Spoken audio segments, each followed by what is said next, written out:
পূর্ণবয়স্ক বাদামি গাছফড়িং বা কারেন্ট পোকা বাদামি রঙের, পাখাযুক্ত এবং আকারে মাত্র 4 থেকে 5 মিলিমিটারের হয়ে থাকে। পূর্ণবয়স্ক বাদামি গাছফড়িং ছোট পাখা এবং লম্বা পাখা বিশিষ্ট হতে পারে এবং স্ত্রী পোকাগুলো সাধারণত একেবারেই গাছের গোড়ার দিকে থাকে। বাদামি গাছফড়িং বা কারেন্ট পোকার নিম্ফ বা বাচ্চাগুলো প্রথম দিকে সাদা এবং পরে খোলস বদলানোর মাধ্যমে বাদামি থেকে কালচে বাদামি রঙের হয়ে থাকে। এগুলো পাখাবিহীন, খানিকটা ডিম্বাকৃতির ও খুবই নরম প্রকৃতির হয়ে থাকে এবং এরা বয়স্ক পোকার চেয়ে খুব সামান্য পরিমাণে ছোট হয়।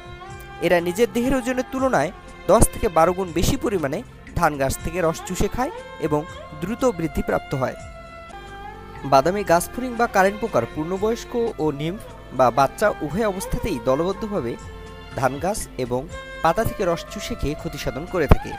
এ পোকা দ্রুত বংশবৃদ্ধি করার কারণে মাঠ ফসলে 20 থেকে 100 ভাগ পর্যন্ত ক্ষতি করতে পারে।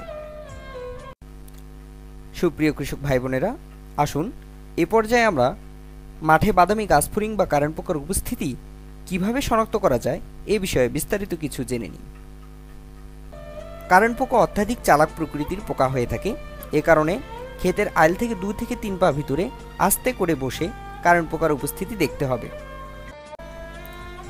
গাছের গোড়ায় কারেন্ট পোকার উপস্থিতি ঠিক এমনটি দেখাবে, তবে এত বেশি পরিমাণে নাও থাকতে পারে। এ পোকার 2 থেকে 1টি দেখা গেলেই প্রয়োজনীয় দমন ব্যবস্থা নিতে হবে।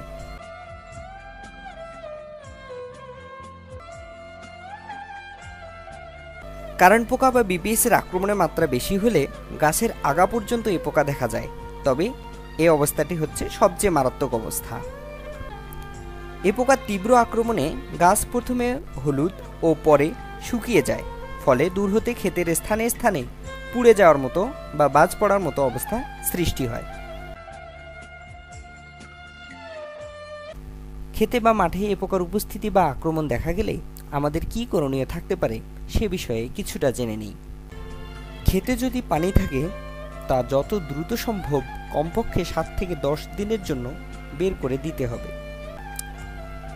2 থেকে 3 হাত পর পর ক্ষেতে বাঁশ বা লাঠি দিয়ে বিলি কেটে দিতে হবে।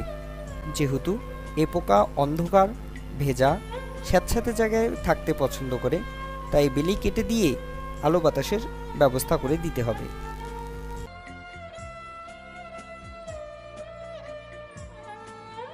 কারণবশত যদি ক্ষেতে পোড়া বা বাজ পড়া অবস্থার সৃষ্টি হয়, তাহলে পোড়া বা বাজ পড়া অংশটুকু কেটে নিয়ে পুড়িয়ে ফেলতে হবে। সার্বিকভাবে কোনো গ্রামে বা মাঠে এ পোকার উপস্থিতি দেখা গেলেই গ্রামের সকলে মিলে জরুরিভাবে এ পোকা দমনের ব্যবস্থা নিতে হবে।